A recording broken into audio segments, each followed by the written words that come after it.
Hey folks, I'm Brian. I'm the session chair for the afternoon talks in here. And I would like to introduce Semona with the talk, Safeguard Your Precious API Endpoints Built on FastAPI Using OAuth 2.0. Let's please give her a round of applause. Hi everyone, hope you had a delicious lunch, and I hope this will also feed your brain. I want to say that I'm so grateful that the PyCon community accepted my talk, and this is dedicated to all of you because I really think that security is something that is sort of like an afterthought, so I hope that this is valuable to you. I was definitely hoping to add Lord of the Rings to my theme. That's why I used the word precious, a little bit dramatic, but either way, our endpoint should be regarded as precious and needs to be secure. So yeah, I'm assuming you're here because you want to learn how to safeguard your APIs using, especially if you build with FastAPI, with OAuth. And you want to learn best practices and that are backed by secure identity standards. And in doing so, you want to produce functional and secure endpoints. Or so I'm hoping this is why you're here. I want to introduce myself using was known as a JSON web token, and this is called an ID token. I already have a fan. Where was I? So this is called a JSON web token. It's introduced as an extension of the OAuth protocol because we needed a way to authenticate users. So if a hacker were to steal this identity token, they would know personal information about me, my name, Semona Igama, and that I'm a developer advocate at Okta, and my interests of scope include Frisbee, board games, and Python. But I'm not all that worried because this data is already out in public anyway, so no loss there. But I do want to say that I think that I need to say these days, that I am human, and all of the insights that I have gathered for you today are mine, and that I've spent 3 years really troubleshooting with developers, integrating Okta as an identity as a service, and then 2 years advocating for developers and their needs, using our platform. And so I do, however, want to be thankful for AI for helping me organize my thoughts and challenge me in the ways that it was wrong. So challenge my knowledge in the ways that it was wrong. And now I want to know who my audience is today. How many of you build with FastAPI? Wonderful, this is for you. How many of you are web developers? How many of you are security engineers? Just a few. And how many of you are both? Even fewer. Okay, so this is the point that I'm going to try to make. But before we do that, we want to go over the history of OAuth. So once upon a time, we used to sign into applications, and if the application wanted our list of contacts from Google or access to our Gmail, we would give it our username and password. So we trust that it would store it. We don't know how, but we just did. So that's how they did it back in the old days. And we do not do that anymore for reasons that are obvious, or one that I already told you.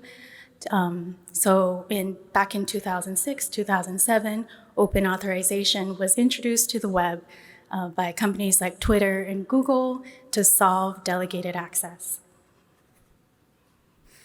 So nowadays, we sign in through identity providers that we trust and to provide like single sign-on and give us that access token so we can trust IDPs like Okta or Google to give us that necessary access token and then for us to consent to get access to our APIs or resources. So I want to talk about an identity crisis, not mine. This is not the room for it. But I want to talk about the identity crisis of the web. It's now trending that more than 80% of data breaches stem from identity attacks. About 1.9 billion sessions have been stolen from 1,000 Fortune 1,000 employees. And these numbers just keep going up, and it takes about 290 days to contain and resolve a breach. And it is in a report by SpyCloud.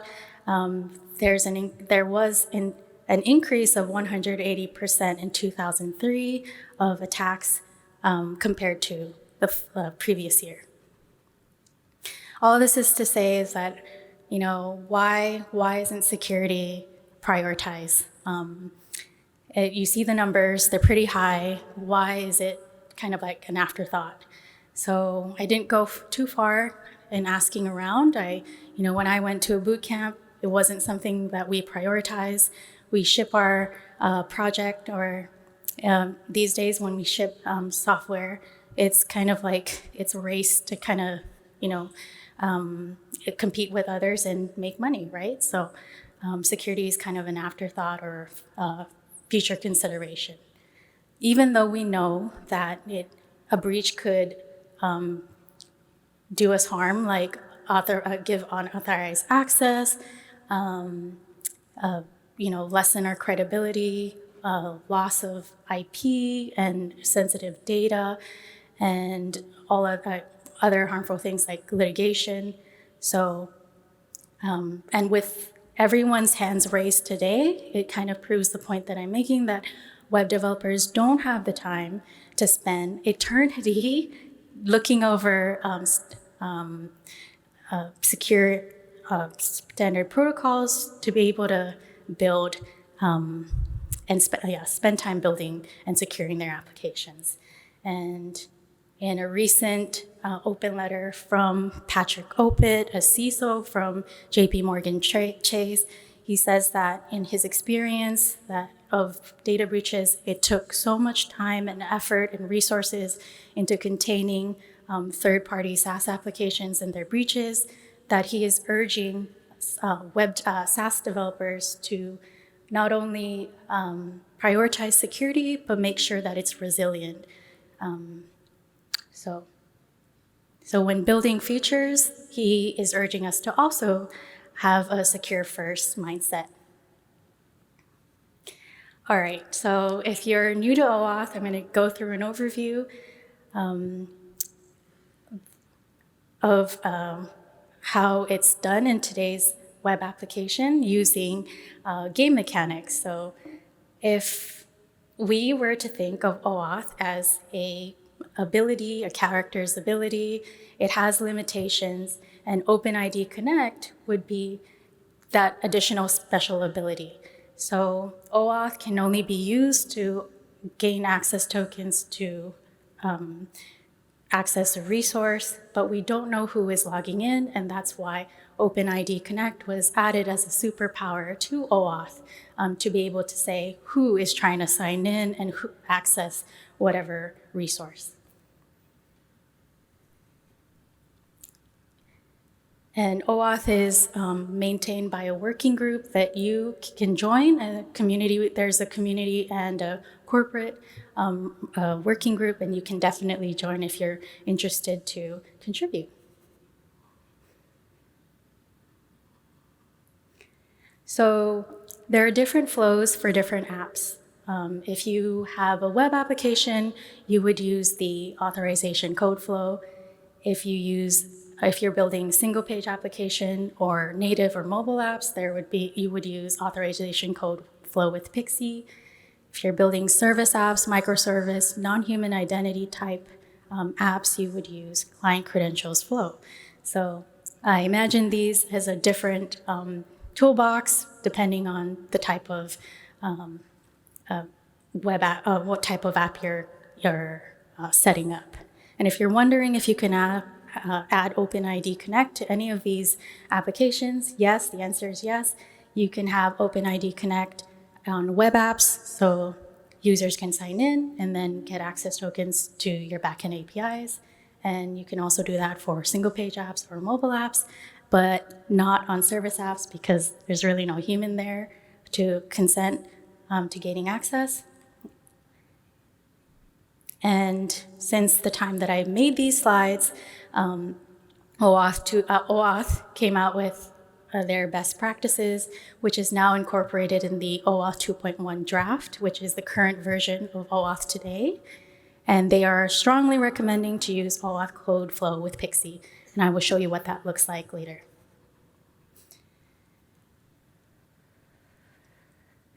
All right, so before we see what the Pixie flow looks like, let's go over the different characters that are involved in the flow. We have the resource owner, which is a fancy way of saying you, the client, which is the application, authorization server, which is the server minting the access token, and then the resource server, which is your API.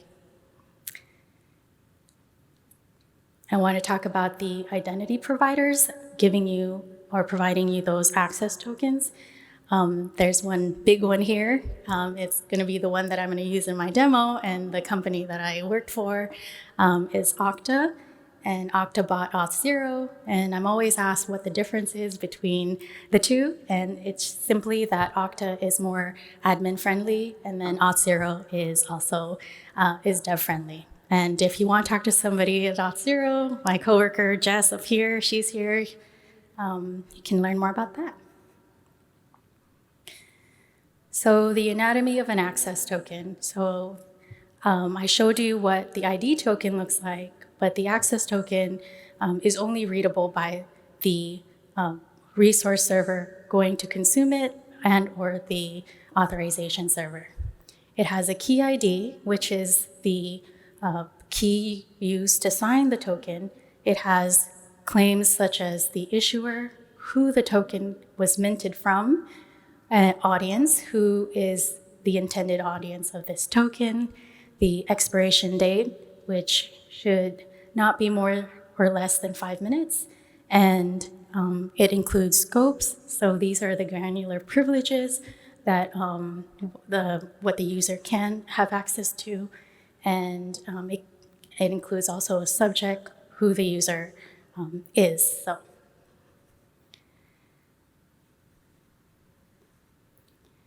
Actually, I want to go back and mention that this used to be opaque, and now it's in JWT format. And in doing so, we can validate it, or the application has the freedom now to validate it and away from the authorization server. And I can show you what that looks like. So I think it's really important to go over the flow, and I want to start off with web applications. The dance goes like this. First, the client generates a code verifier. It's just a random string. And then it's hashed by the code challenge method, which then gives a code challenge. This code challenge is given to the authorization endpoint of the authorization server, along with the code request and the hashing function code challenge method. So the authorization server knows about the hashed code verifier and the hashing method. And when the user goes to log in, it returns an auth code associating all that it knows. So that auth code is then given back to the authorization server's token endpoint, and now it has everything it needs to repeat the hash, the original hash, without unhashing the client, what the original hash was of the client. So if that makes sense, if that doesn't make sense, I can explain it to you afterwards, but this is all to say that we're not passing around secrets. The authorization cannot unhash what the client initially hashed, but it has all the needs necessary to repeat that hashing mechanism. And after that, we're given an auth token, and with that auth token, we now have access to our APIs. So the flow looks the same for single-page applications, mobile apps, but everything is done in the front end. We're not going to spend too much time in the front end because the more interesting thing is in the back-end code. that happens with our APIs. So one more thing I wanted to mention is the authorization server discovery URL. I already mentioned the authorization endpoint. I mentioned the token endpoint. There are a few more endpoints that are necessary for the client to use to be able to introspect, to validate, and also to validate the token.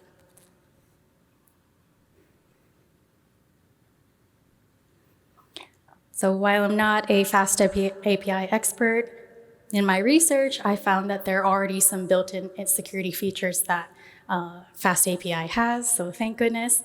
It has the HTTP bearer scheme, which is a class that's already available to double check that the token does exist when it does get sent to your endpoint, and it returns a 401 unauthorized if it's missing.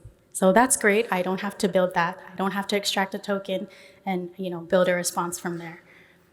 It integrates with OpenAPI documentation, which to me is very helpful in that I can use it to test or can explain about the specific what is the specific API about.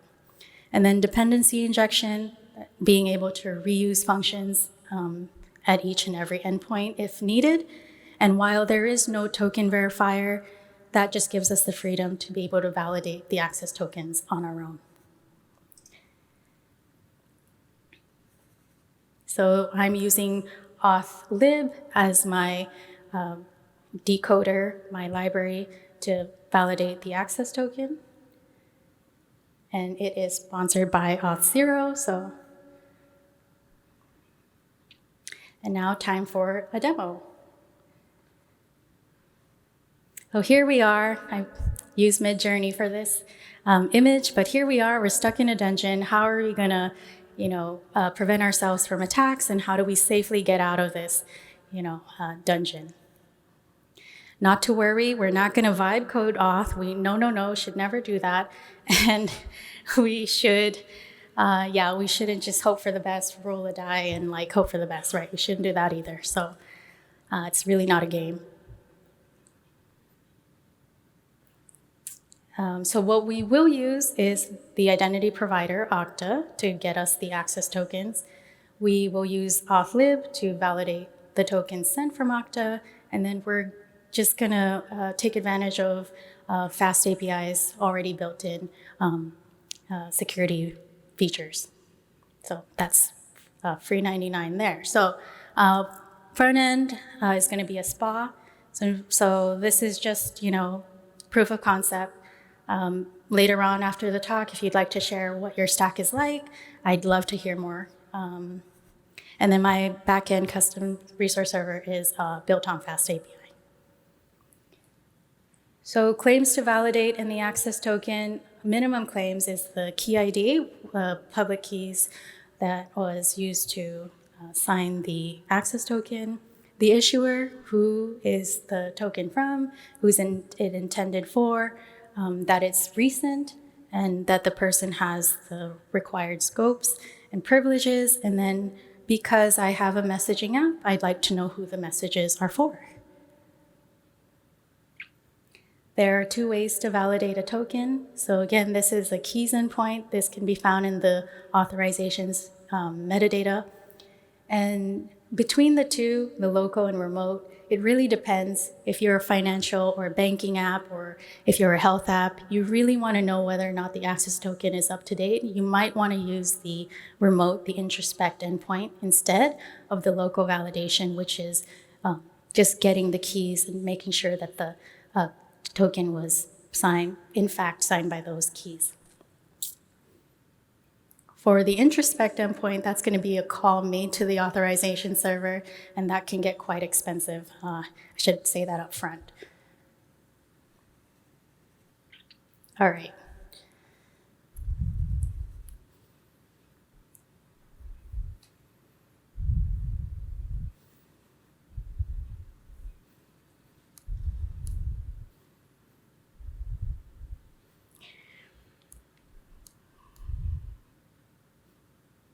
Sorry, I was breathing really close there.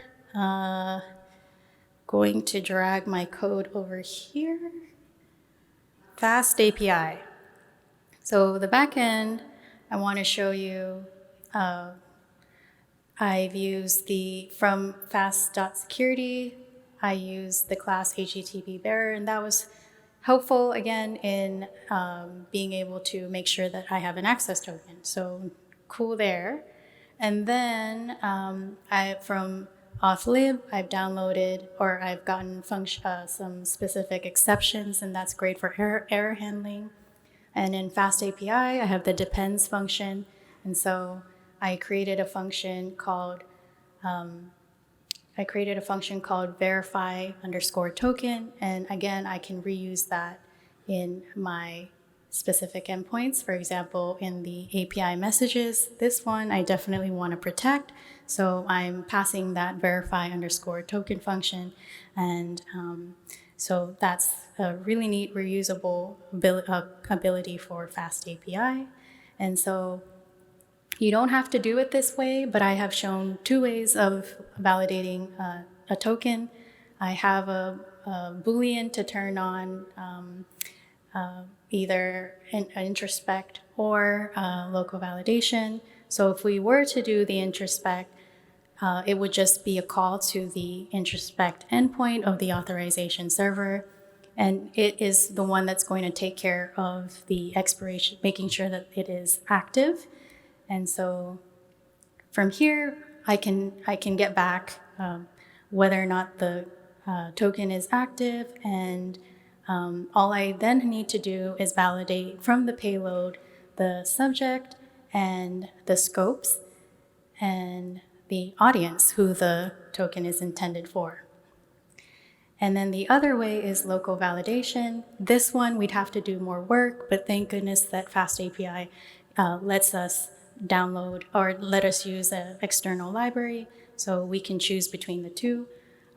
Here, I'm using the jot function to decode the token, and I pass the public key that's available through the keys endpoint and make sure that that matches and that it comes with an expiration date. Otherwise, let me know. And I'm manually checking for the audience, the issuer, and the expiration, as well as the scopes.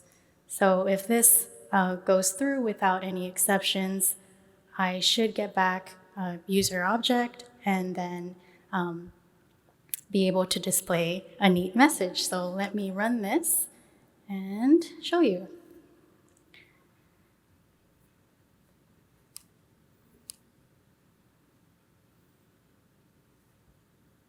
So here's my React application.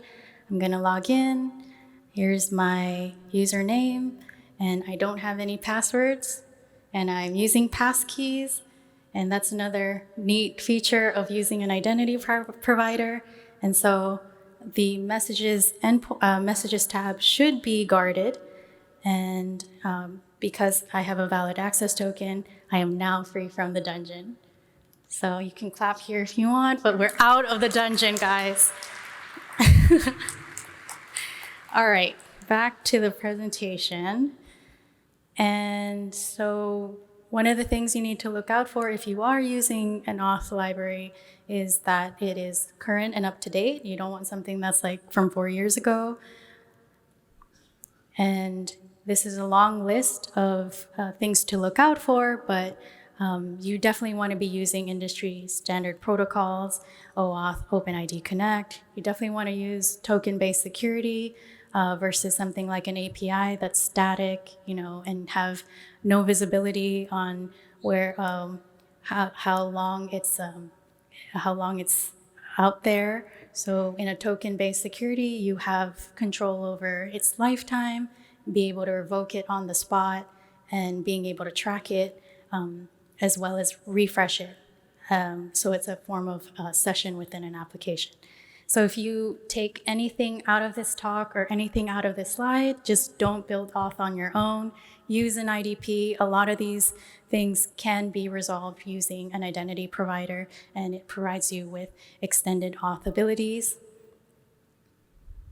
I already went over the recap, but the next steps, this is a curated list of the resources that I recommend. And just because model context protocol is super popular these days, I'm holding an open space tomorrow at 2 to 3, talking about all things MCP servers, and I'll be there to talk about auth. In the current MCP draft, it definitely incorporates OAuth 2.1, the best of what security best practices today. And you are already familiar with the flow that I have presented to you today, authorization code flow with Pixie, and that is the flow that the MCP client will be using to ask tokens to the MCP, to the authorization server to use whatever resource that the MCP client needs. And so if you want to stick around, there's going to be a talk by Amin, and he's going to be talking about JOT tokens. So this kind of just, is an appetizer for that talk if you want to stick around. But yeah, this is what I wanted to share with the community, and I hope it's super helpful. Let me know. So after the talk or around the conference.